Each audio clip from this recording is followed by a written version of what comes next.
এ প্রাণ বুঝি যাই রে, ও রোজা তুমি কই কই রে, এ প্রাণ বুঝি যাই রে। চিল্লা বলেন মারহাবা।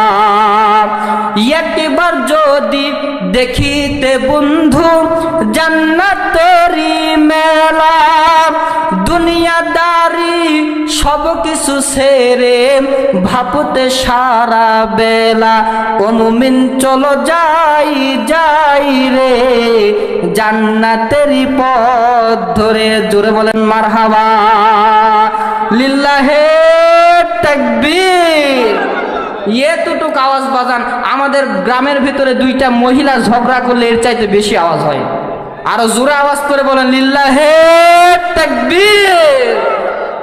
মুসলমান ভাইরা আমার, ওয়াজখানা আমাদের শেষ করা লাগবে।